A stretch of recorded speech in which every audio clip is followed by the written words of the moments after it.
እግዚአብሔር እናመሰግናለን። ጌታ መልካም ነው። ተጠርተናል። መሰረታዊ ነገር ነው።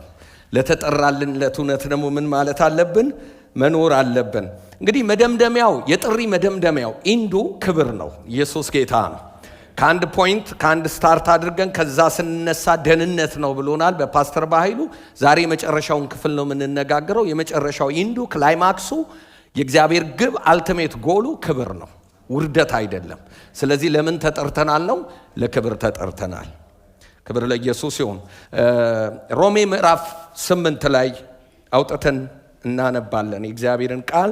ምዕራፍ 8 ከቁጥር 17 ሙሉ ማነው እስከ 24 ድረስ ነው የምናየው ከአንድ ጀምሮ። ነገር ግን የማነበው 17 18 ላይ ያለውን ይሆናል ማለት ነው፣ እስከ 24 ድረስ እንደዚህ ይላል። ልጆች ከሆንን ወራሾች ደግሞ ነን፣ ማለት የእግዚአብሔር ወራሾች ነን። አብረንም ደግሞ እንድንከብር አብረን መከራን ብንቀበል ከክርስቶስ ጋር አብረን ወራሾች ነን። ለእኛ ይገለጽ ዘንድ ካለው ክብር ጋር ቢመዛዘን የአሁኑ ዘመን ስቃይ ምንም እንዳይደለ አስባለሁ። የፍጥረት ናፍቆት የእግዚአብሔርን ልጆች መገለጥ ይጠባበቃልና፣ ፍጥረት ለከንቱነት ተገዝቷልና በተስፋ ስላስገዛው ነው እንጂ በፍቃዱ አይደለም። ተስፋውም ፍጥረት ራሱ ደግሞ ከጥፋት ባርነት ነፃ ወጥቷል፣ ነፃ ወጥቶ ለእግዚአብሔር ልጆች ወደሚሆን ክብር ነፃነት እንዲደርስ ነው። ፍጥረት ሁሉ እስከ አሁን ድረስ አብሮ በመቃተትና በምጥ መኖሩን እናውቃለንና፣ እርሱም ብቻ አይደለም፣ ነገር ግን የመንፈስ በኩራት ያለን ራሳችን ደግሞ የሰውነታችን ቤዛ የሆነውን ልጅነታችንን እየተጠባበቀን ራሳችን በውስጣችን እንቃትታለን። በተስፋ ድነናልና። ነገር ግን ተስፋ የሚያደርጉበት ነገር ቢታይ ተስፋ አይደለም።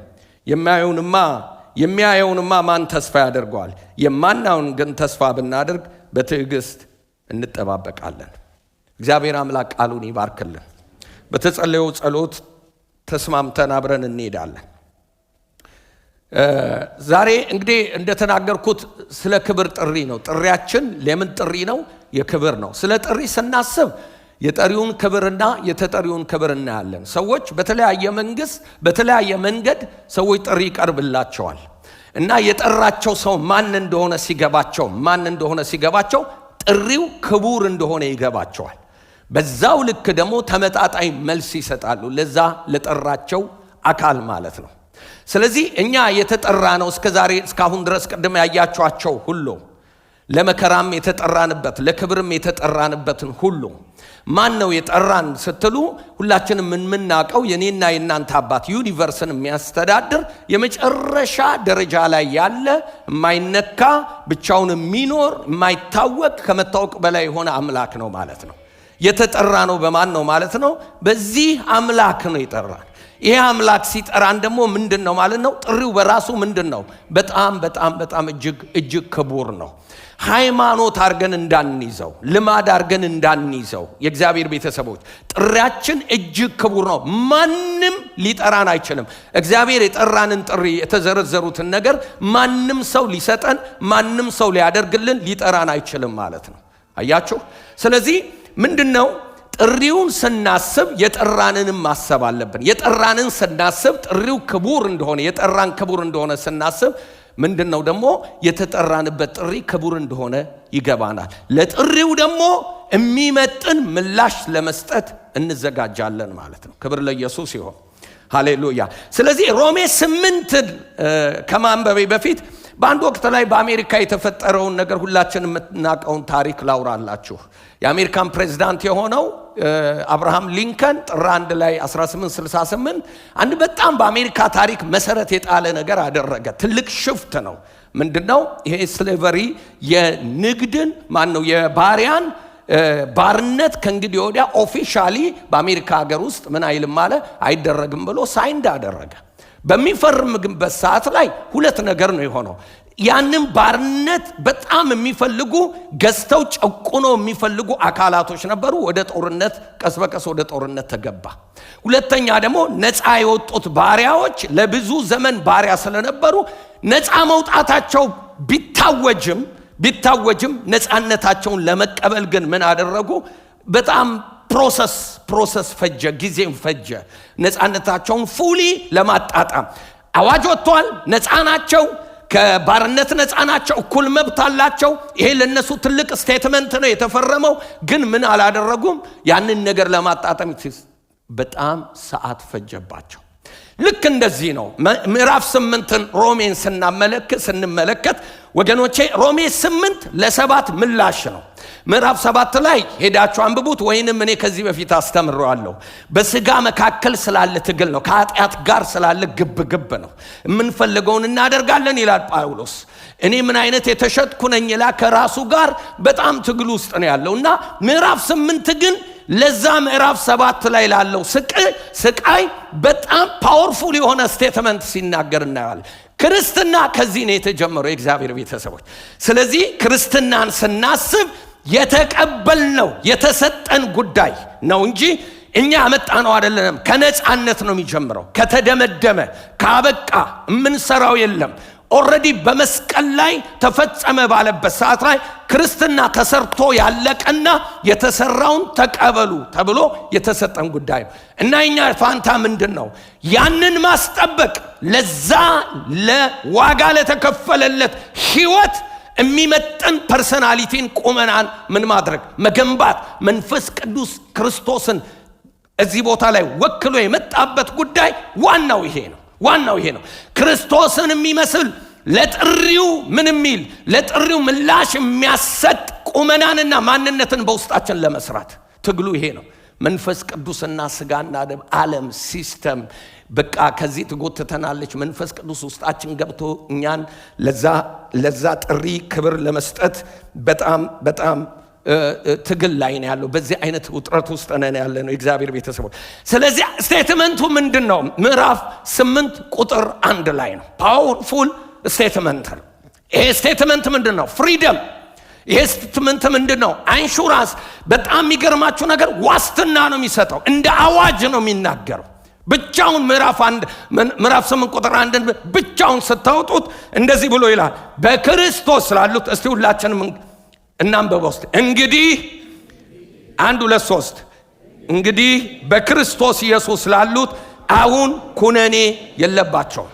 ስለዚህ ሁላችሁ አሁን አነበብን እንጂ ከኛ ጋር አዋጅ እንደዚህ አይነበብም። አያችሁ፣ አዋጅ እንደዚህ አይነበብም። አይታችኋል ፊልም ከእስር ቤት ብዙ ታስረው ሲወጡ አንፍሪ ብለው ከበሩ ሲወጡ ነው የሚደንሱት፣ የሚጨፍሩት፣ የሚዘሉት። ስለዚህ ይሄ አዋጅ ነው።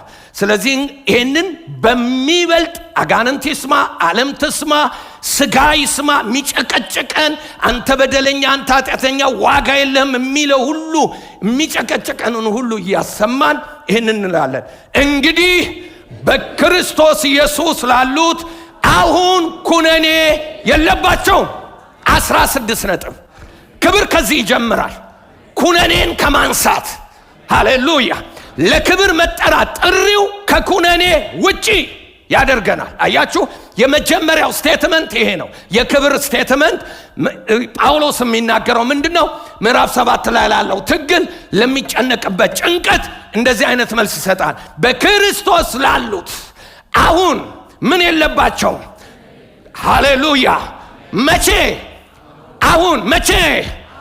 ጌታን የተቀበልንለት ማይክሮ ሰከንድ ላይ፣ በክርስቶስ የሆንሽበት ማይክሮ ሰከንድ ላይ፣ በክርስቶስ የሆንክበት ማይክሮ ሰከንድ ላይ ምን ሆናል ማለት ነው? ከኩነኔ ነፃ ወጥተሃል ማለት ነው።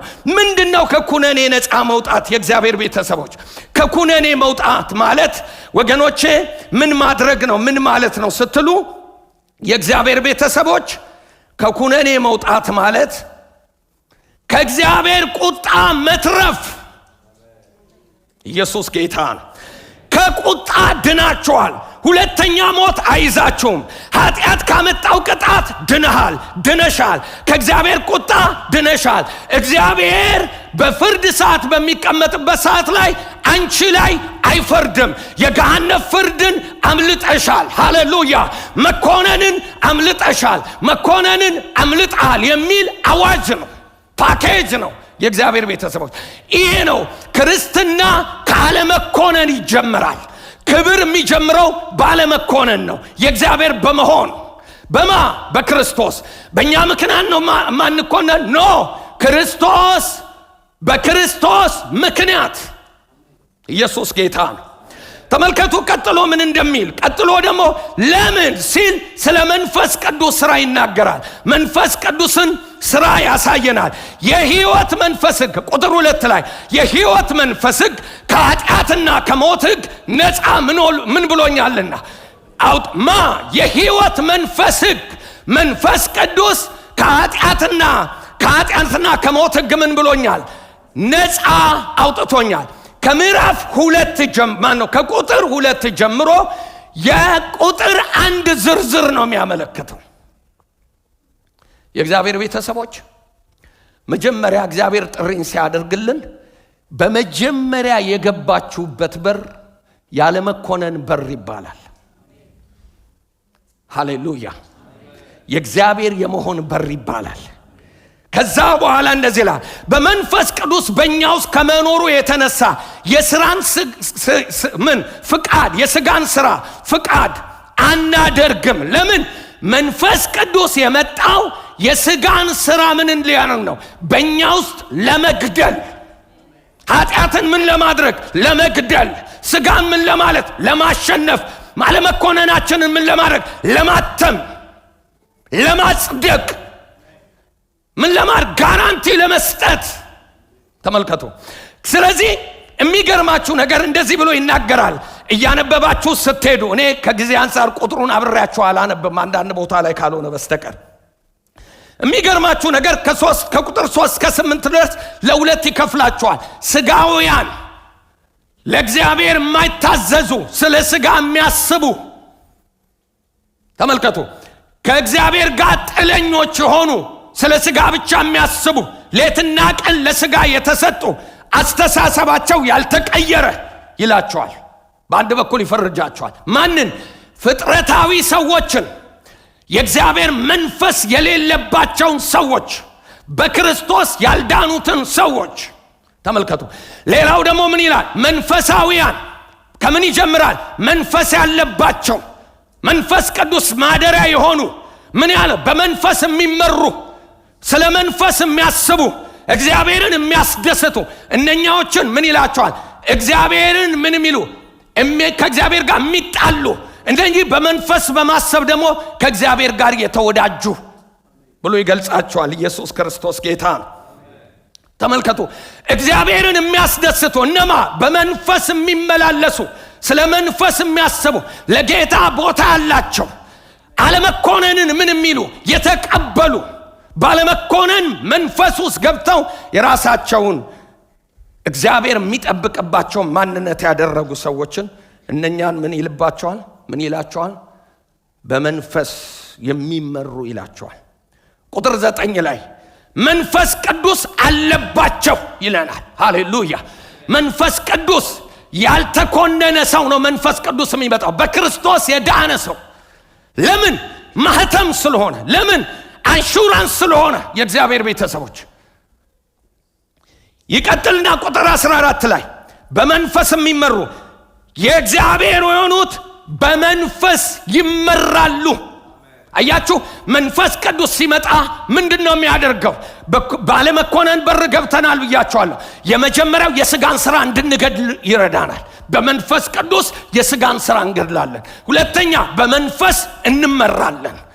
መንፈስ፣ የእግዚአብሔር መንፈስ ክርስቶስን ወክሎ የመጣው በቤተ ክርስቲያን ውስጥ ባለሙሉ ድርሻ፣ በአማኝ ሕይወትና ልብ ውስጥ ባለሙሉ ድርሻ ምን እያደረገ ነው? የሚገባውን የቅድስና ሕይወት እየገነባ ነው። የሚመጥን ሕይወትን እየገነባ ነው። የሚመጥን ኑሮን እየገነባ ነው። ምን እያደረገ? ከጨለማው ዓለም መንግስት ርቀን የመጣ ነው። ወደ እግዚአብሔር መንግስት የገባ ነው። መንግስት የሚመጥን የመንግስትን ኮንስቲቱሽን የምንኖርበትን ሕይወት እንድንለማመድ የእግዚአብሔር መንፈስ ውስጣችን አለ። አንዱ ሕይወት ምንድነው? መመራት። ቁጥር 14 ቁጥር 15 አባ አባት ብለን የምንጮህበት የልጅነት ምን ተሰጠን? መንፈስ ተሰጠን። ከእግዚአብሔር ጋር ምን አደረገ? የጠበቀ ግንኙነት።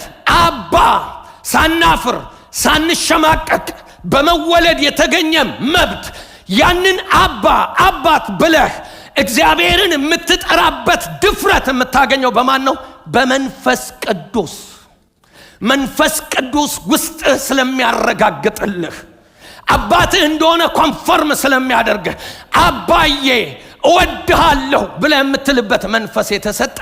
ይህንን እንድትል የሚያደርግህ ምንድነው ማለት ነው? የእግዚአብሔር መንፈስ በማን ውስጥ የገባ? በአማኝ ውስጥ የገባ። በአማኝ ውስጥ የገባ መንፈስ ቅዱስ ማን ነው? ያለ መኮነን በክርስቶስ ኢየሱስ ያድናል። የእግዚአብሔር ቤተሰቦች ቁጥር 17 ወደ ዋና የቶሎ ፈጠን ብዬ ልግባ ብዬ ነው። የእግዚአብሔር ልጆች ከሆናችሁ ወራሾች ናችሁ ይላል። በጣም የሚገርማችሁ ነገር ቁጥር 17 የሚለው ላንብብላችሁ። ልጆች ከሆንን ከላይ ምንድናችሁ ብሎናል? ልጆች ናችሁ ብሎናል። ከላይ ምንድናችሁ ብሎናል? የመጀመሪያው ያለ ኩነኔ ናችሁ ብሎናል። ከዛ በኋላ መንፈስ ቅዱስ መጥቷል በእናንተ ውስጥ ይለናል። ከዛ በኋላ የእግዚአብሔር መንፈስ በእናንተ ውስጥ ካለ የሥጋን ሥራ በመንፈስ ግደሉ ብሎ ተናግሮናል። ከዛ በኋላ ምንድናችሁ አለን? ልጆች ናችሁ፣ በእግዚአብሔር መንፈስ ትመራላችሁ ብሎናል። ከዛ ልጆች ናችሁ ካለ በኋላ ወራሾች ናችሁ አለ። ተመልከቱ፣ ለመውረሳችን ጋራንቲ ምንድነው? መንፈስ ቅዱስ በውስጣችን ስላለ። ተመልከቱ። ስለዚህ ከዛ በኋላ በጣም ሶስት ነገርን አያይዞ ይነግረናል። ቁጥር 17 የእግዚአብሔር ልጆች ከሆናችሁ ወራሾች ናችሁ። ቁጥር 17 ላንብበው። ልጆች ከሆንን ወራሾች ደግሞ ነን ማለት የእግዚአብሔር ወራሾች ነን። ተመልከቱ። ልጆች ከሆንን ምንድነን ይላል? ወራሾች ነን። ይደግመውና ለማረጋገጥ እርግጠኛ ለመሆን ማለት የእግዚአብሔር ወራሾች። ኢየሱስ ያድናል። ይህ ነው ቅድም ስለ አብርሃም ሊንከን ነፃ ስለወጡት ባሪያዎች መቀበል ያቀቷቸው ነበር ያልኩበት ምክንያት ወገኖቼ፣ መቀበል ያቀተናል ይሄንን። ስለዚህ የባሪያና የጌታ አይነት ልዩነት ግንኙነት ነው ከእግዚአብሔር ጋር ያለን። ልጅና አባት አይደለም ግንኙነታችን። ስብከታችን ከፍቅር ከልጅ አይነሳም። መዝሙራችን ከፍቅር ከልጅ አይነሳም። ግጻጼያችን ከፍቅር ከልጅ አይነሳም። እያንዳንዱ ነገራችን መነሻው የእግዚአብሔር ልብ አይደለም። ለምን እንደሆነ ታውቃላችሁ? ይሄ እውነት መቀበል ስለሚያቀተን እግዚአብሔር ቤተሰቦች። ስለዚህ ምን ይላል? ከእርሱ ጋር ለመክበር ከእርሱ ጋር ምንን መምረጥ አለብን? መከራ። ይኸውላችሁ ሶስት ነገር ይናገራል። መክበር፣ መከራ መቀበል። ስለዚህ ምን መሆን? ከዛስ በኋላ ወራሽ መሆን። ስለዚህ ከእርሱ ጋር ለመክበር ተጠርተናል። ከእሱ ጋር መከራን ለመቀበል ተጠርተናል። ከእሱ ጋር ወራሽነትን አያይዞ ለወራሽነት ምን ብለናል? ተጠርተናል። ስለዚህ ቁጥር 17 ይህንን ሶስቱን መንገድ ነው ተመልከቱ የሚነግረን። ይህንን የሚለው የልጅነታችንን ማህተም ለማረጋገጥ ብሎ ነው ወገኖቼ። ይሄ ልጅነት የውርስ ሂደት የሚጽፍላቸው ለሮማውያን ነው። ጳውሎስ አድሬስ ለሚያደርጋቸው ሰዎች በዛ ዘመን ያነሳው በቀደም ዕለት እዚህ እንዲህ ሲናገር ነበር። በዛ ዘመን የሚጽፈው ምክንያት ለተደራሲያኖቹ ምን እንደሆነ ይገባቸዋል። ስለዚህ በምን መንገድ ነው የሚነግራቸው? በአዶፕሽን መንገድ ነው የሚነግራቸው። አዶፕት የሚደረጉ በሮማውያን ዘንድ አይሁዳውያንም አላቸው። በሮማውያን ዘንድ በጣም የሚገርማችሁ ነገር ህጋዊነት አለው አዶፕሽን። ሰው ልጁ ያልሆነውን ነገር ልጁ ያልወለደውን ከአብራኩ ያልተወለደውን ሰው ምን ያደርጋል? እንደ ልጁ ይቀበላል። እንደ ልጁ ሲቀበል ህጋዊነት አለው። በጣም ህጋዊነት። በጣም የሚገርማችሁ ነገር ስለዚህ ማህበረሰቡ ያውቃል፣ ክርስቲያኖችም ያውቃሉ። ልጆች ናቸው፣ አዶፕት ተደርጋቸዋል። ለምን? ያልነበሩ ናቸዋ። ልጅ አልነበርንማ፣ የልጅነት መብት የለንማ። እኛ ከሌላ ነዋ የተወለድነው፣ ከእግዚአብሔር አልተወለድንማ። ስለዚህ ከእግዚአብሔር መወለድ መብትን ያገኘነው በክርስቶስ ነው። እግዚአብሔር የሁሉ ፈጣሪ ነው፣ የሁሉ አባት ግን አይደለም። አባትነት ያገኘው በልጁ በኢየሱስ ክርስቶስ የሚያምኑ ናቸው አባት የሚያደርጋቸው። ሃሌሉያ። አባቴ ነው የሚል መብት ማግኘት የሚችሉት እነማን ናቸው ስትሉ፣ በክርስቶስ አምነው የዳኑ ናቸው፣ ከእግዚአብሔር ጋር የታረቁ ናቸው፣ ይህ ስልጣን የተሰጣቸው ናቸው፣ አዶፕት የተደረጉ ናቸው። ሃሌሉያ። ስለዚህ እግዚአብሔር በጣም በሚገርም ሁኔታ ጳውሎስ የሚናገረው ይህንን ነገር በእርግጠኝነት ለእነኛ ተደራሲያን ያውቁት ነበረ። ተመልከቱ፣ ይሄ አዶፕሽን ጠንካራ መሆኑን የምታውቁት ምን እንደሆነ ታውቃላችሁ? የመጀመሪያ ወደ 5-6 ናቸው ነገስታቶች አዶፕት ተደርገው ቄሳር የሆኑት በንግስና ደረጃ የመጨረሻ ስታተሳቸው ቄሳር አውጉስጦስ ራሱ አዶፕት የተደረገ ሰው ነው። አዶፕት የተደረገ ሰው ተመልከቱ። በቄሳር ኢምፓየርን ያመጣው ቄሳር የሚባለውን ስርወ መንግስት የመሰረተው ማን ነው? አውጉስጦስ የሚባለው በጣም ትልቅ ሚና አለው። የሚገርማችሁ ግን አዶፕት የተደረገ ሰው ነው። በህጋዊነት ነው። አንድ ሰው አዶፕሽን ስርዓት ላይ በዛ ዘመን የሆነ ማህበረሰባዊ ስርዓት ላይ አንድ ሰው አንድን ሰው አዶፕት በሚያደርግበት ሰዓት ላይ የመጀመሪያ የሚካፈለው ገንዘብ አይደለም። የሚካፈለው ልብ በሉ፣ በአዶፕሽን ስርዓት ውስጥ ሁልጊዜ የምናስበው ምንድነው? ገንዘብ ላይ፣ ንብረት ላይ፣ እዛ ላይ አይደለም። የመጀመሪያ የሚካፈለው ልቡን ነው ወገኖቼ። ያባትየ ያ አዶፕት የሚያደርገውን አካል ልብ ነው ያገኘው። ልብ ነው የሚፈቅደው፣ ህግ አይደለም። ምንም ስቴትመንት ቢኖር፣ ምንም ህግ ቢኖር ሰውየው እስካልወደደ ድረስ ያ ህግ አይሰራም፣ አዶፕሽኑም አይከናወንም። ሰውየው በመጀመሪያ የሚመርጠውን ሰው ሲመርጥ ልቡ ነው በዛ ሰው የሚያዘው። ስለዚህ ሰውየው ንብረት ከማካፈሉ በፊት ልብ ነው የሚያካፍለው። ስለዚህ ከህግ በፊት ልብ ይቀድማል፣ ከህግ በፊት ፍቅር ይቀድማል። ተመልከቱ፣ ኤግዛክትሊ ዘሴም ነው የተደረገው። እግዚአብሔር አምላክ ከማውረሱ በፊት የሱን ከመስጠቱ በፊት የመጀመሪያው ነገር ምንድነው? እኛን ልጆቹ ለማድረግ ልቡን ነው ያካፈለን፣ ልቡን ነው የሰጠን። ከልብ ነው ልጅነታችን የጀመረው ወገኖቼ፣ ከልብ ነው ውርስ የጀመረው፣ ከልብ ነው የትኛውም በክርስቶስ ኢየሱስ ያገኘነው የትኛውም ነገር የጀመረው የእግዚአብሔርን ልብ በመንካት ነው። ስለዚህ እግዚአብሔር አምላክ ንብረት ከመስጠቱ በፊት ልቡን አካፍሎሻል። የእግዚአብሔር ክብር የጀመረው ከቁሳቁስ አይደለም። የእግዚአብሔር ክብር የጀመረው ከልቡ ነው በሉት። አጠገባቸው ያለውን ሰው ይሄ ካልገባን ክርስትና አይገባንም። የእግዚአብሔር ቤተሰቦች ያ ሰው አዶፕት የሚያደርገውን ሰው ለማድረግ ወደ ህግ ይዞ ከመምጣቱ በፊት በልቡ ለዛ ሰው ስፍራ ይሰጠዋል፣ ልቡን ያካፍለዋል። ይህን ሰው ወደዋለሁ ይላል፣ ልጄ እንዲሆን እፈልጋለሁ ይላል። በስርዓቱ መሰረት ልጁን ምን ያደርገዋል? አዶፕት ያደርገዋል። በጣም የሚገርማችሁ ነገር ልክ አዶፕት ሲያደርገው ከመጀመሪያ ቤቱ ምን ይላል? ሙሉ ለሙሉ ማንነቱና ታሪኩ ይነቀልና በዚህ ሰው ቤት ውስጥ ህጋዊ መብት ኖሮት ይቀመጣል። ልክ ካብራክ እንደወጡ ልጆች ያህል። የእግዚአብሔር ቃል ለዚህ ነው እነሱ አንደኛ ዮሐንስ ወንጌል ምዕራፍ 12 ወደ ገዛ ወገኖቹ መጣ ምን አላሉትም? አልተቀበሉትም። ለተቀበሉት በስሙ ለሚያምኑት የእግዚአብሔር ልጆች የሆኑ ዘንድ ምን ሰጣቸው? ስልጣን ሰጣቸው። እነሱ ይላል ከደምና ከስጋ ምን አላሉም? ተመልከቱ፣ ከደምና ከስጋ እኮ ነው የተወለድኩት እኔ። መጽሐፍ ቅዱስ ግን ሲናገር እናትና አባቴ ወልደውኛል። ከዛ ጊዜ ጀምሮ በማይክሮ ሰከንድ የእግዚአብሔር ልጅ ከሆንኩበት ጊዜ ጀምሮ የኔ ጉዳይ ከኔ አባትና እናት ወጣና ማስተዳዳሪ ማን ሆነ? ቤቴ ማን ሆነ? አውራሼ ማን ሆነ? ተቆጣጣሪ፣ መጋቤ፣ ኃላፊነት የሚወስደው ውርስ የሚያወርሰኝ ምን ያደረገኝ? እኔን አዳብት ያደረገኝ አካል ነው። ስለዚህ እግዚአብሔር አምላክ እንደዚህ አለ፣ ህጋዊነታችን ሲጸና ከእንግዲህ ወዲያ ከደምና ከስጋ ምን አላሉም? አልተወለዱም። ከማን እንጂ? ከእግዚአብሔር እንጂ። እግዚአብሔር እንጂ ሲል ልክ የዳንክ ቀን ኃላፊነት እግዚአብሔር ወሰደ። ልጅ አለ፣ ልቡን ሰጠ። ከዛ በኋላ እቅድ አደረገብህ፣ ፕላን አደረገ። ዓለም ሳይፈጠር ያዘጋጀውን ክብር፣ የመጨረሻ ክብር ምን አደረገ? ወራሽ አደረገ። ይሄ ነው ክርስትና የሚያስተምረው። ኢየሱስ ያድናል። ሃሌሉያ ሃሌሉያ ሃሌሉያ።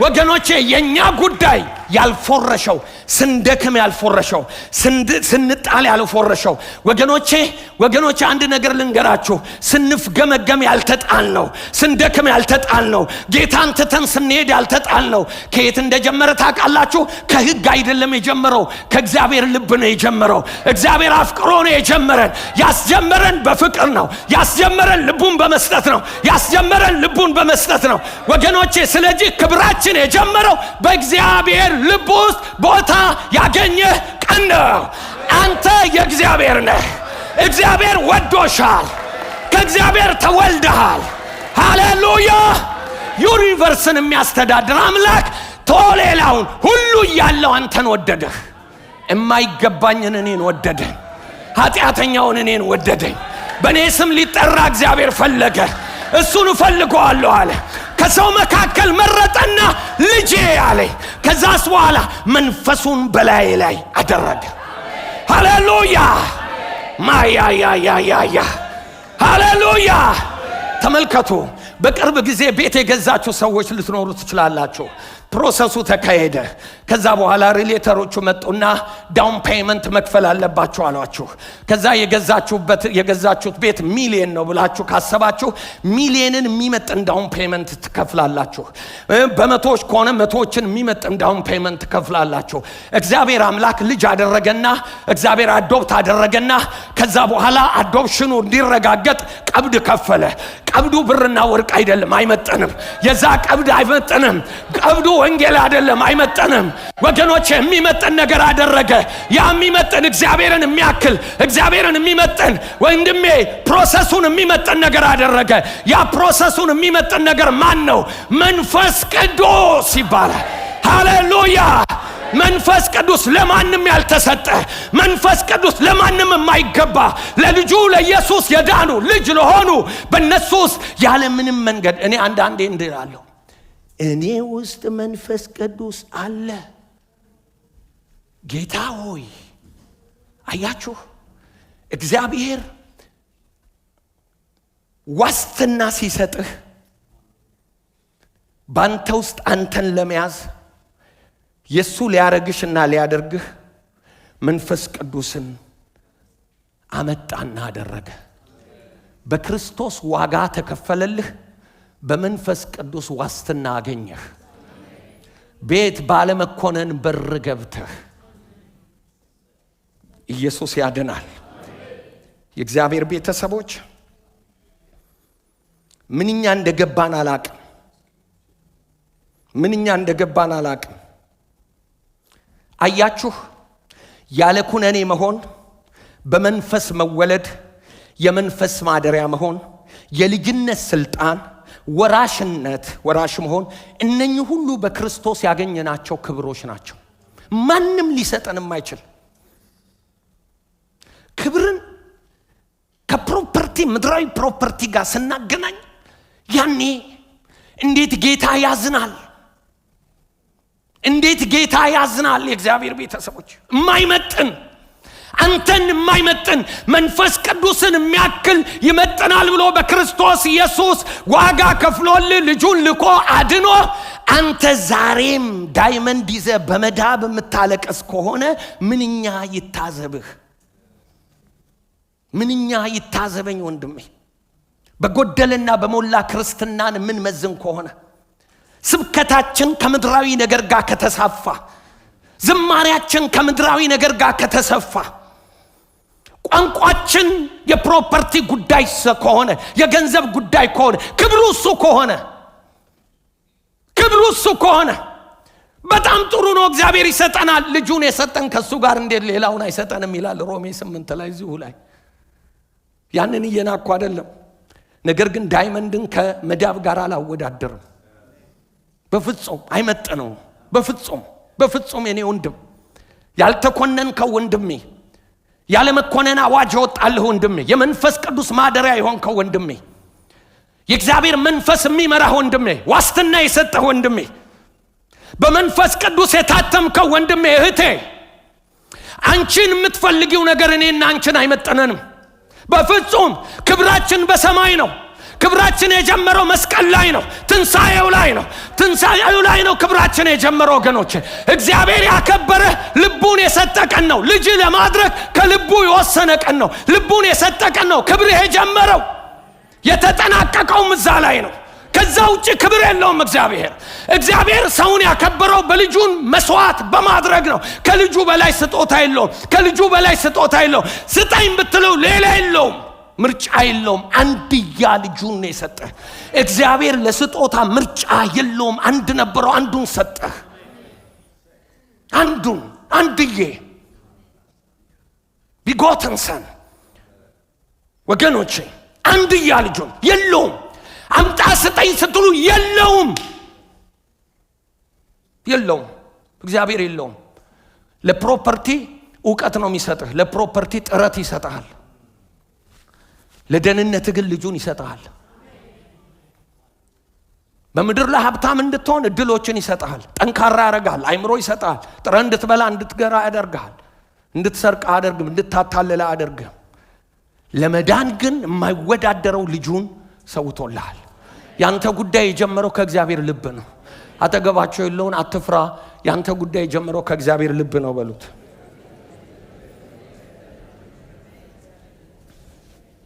የእግዚአብሔር ቤተሰቦች፣ የሮም ክርስቲያኖች መከራ የየዕለት ላይፋቸው ነው።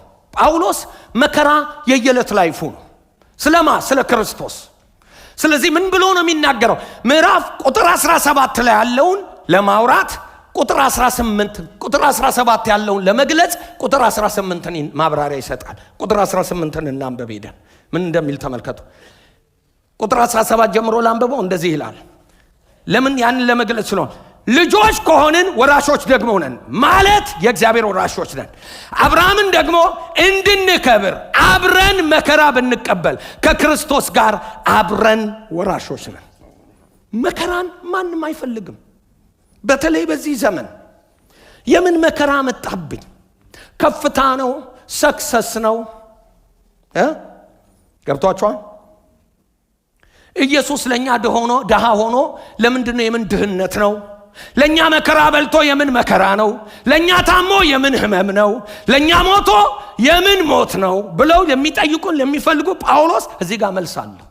ከየት አመጣ ለምትሉ እኔ የማነበው እናንተ ቤት ካለው መጽሐፍ ቅዱስ ነው። ስተታችን አረዳድ ሊሆን ይችላል። ባለፈው ሳምንት ስለ መከራ ስንማር የዘገነናችሁ የሸከካችሁ ሰዎች እንዳላችሁ ሰማለሁ። ለምን የእግዚአብሔር ቤተሰቦች ትልልቅ እያወሩ ትንንሽ እንድንኖር ያደረጉን ሰዎች ስላሉ ጅምላ ጨራሽ መሳሪያ ያላቸው ወገኖቼ።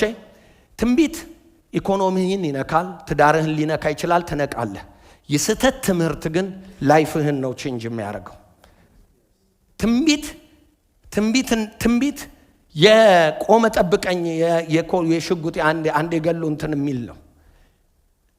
የሚገርማችሁ ግን የስተት አስተምሮ ግን ጅምላ ጨራሽ መሳሪያ ነው። ለምን? አመለካከትን ሽፍት ያደርገዋል፣ አስተሳሰብን ይለውጠዋል። ባንዴ ነው የሚያገኘው። ከእግዚአብሔር ክብር ያወርድሃል፣ ከተሰጠ ማንነት ያወርድሃል። ግን ጳውሎስ ምን ይላል? መከራ አለ ከክብር ጋር ተያይዞ ጎን ጎን ያስኬዳቸዋል። ለምን? አይቶታል መከራን የጳውሎስን መከራ ለማሰብ ከፈለጋችሁ በራሱ አንደበት የተናገረውን ሁለተኛ ቆሮንቶስ ምዕራፍ 11 ላይ ሄዳችሁ አንብቡት ቤታችሁ። የእግዚአብሔር ቤተሰቦች በብዙ ዋጋ መክፈል፣ በብዙ መከራው ስለ ወንጌል ስለ ክርስቶስ፣ ባዶ መከራ አይደለም፣ ስለ ክርስቶስ ወንጌል ዋጋ ያስከፍላል፣ ዋጋ ይከፍላል። የእግዚአብሔር ቤተሰቦች ስለዚህ ቁጥር 18 ማብራሪያ የሚሰጠው ይሄንን ነው። መከራን ጎን ለጎን ያስኬዳቸዋል። ቁጥር 13 ተመልከቱ። በሶስት እይታ ነው ጳውሎስ የሚከፍለው። የመጀመሪያው አሁን ያለንበትን መከራ፣ አሁን በወደቀ ዓለም ላይ በሳታ ዓለም ላይ ኮራፕትድ በሆነ ዓለም ላይ ስላለን እዚህ ዓለም ላይ ተቀምጠህ መከራ አገኘኝ ማለት ምን? እንኳን አንተ ገዳም ነው የምንሄደው ያሉት እንኳን ያገኛቸዋል። እዚሁ ፕላኔት ላይ ስላሉ። እቺ ፕላኔት እኮ ወድቃለች። በጣም እኮ ምጥ ውስጥ ናት ያለችው። በኋላ እንመለከተዋለን። የእግዚአብሔር ቤተሰቦች የት ነው መሄድ ያለብን? ከዛ ለመራቅ ስጋ ስጋ ፈራሽ ስጋ ተሸክመህ እንዴት ነው ከዚህ መራቅ የምትችለው? ኮራፕትድ ዓለም እግዚአብሔርን የማይወዱ ወገኖቼ ሰዎች ባሉበት እንዴት ነው ከዚህ ማምለጥ የምትችለው? እየተጋፈን ለምን ዲናይ ታደርጋለህ? የእግዚአብሔር ቤተሰቦች መጽሐፍ ቅዱስ ዲናይ አያደርግም፣ ግን የሚመለከትበትን መንገድ ጳውሎስ ያስረዳል። ተመልከቱ። አሁን መከራ አሁን ኑን ካይሮስ ይለዋል የግሪኩ ቃል ይህንን። ወደፊት ሁለተኛው ደግሞ የአሁኑን ምንድን ነው የሚናገረው? አሁን ፕሬዘንት ነው። ሁለተኛው ፓስተንስ ነው። ተመልከቱ። ከዛ ፊውቸር ነው የሚናገረው። ወደፊት ሊገለጥ ያለው ክብር የአሁኑን በምን ይናገረዋል? በመከራ። ለምን? በወደቀ ዓለም ላይ ስላለን፣ ይህንን ዓለም የሚያስተዳድር ጠላት ስላለ፣ አንተ በክርስቶስ ስለሆንክ፣ አገር በሰማይ ስለሆነ፣ ለዓላማ እዚህ ስላለ፣ ሌላ ቤት ስላለ፣ ሌላ አድራሻ ስላለ። እግዚአብሔር ቤተሰቦች ልንረሳው ማንችለው ነገር በእነኚህ የመክበር ሂደቶች ውስጥ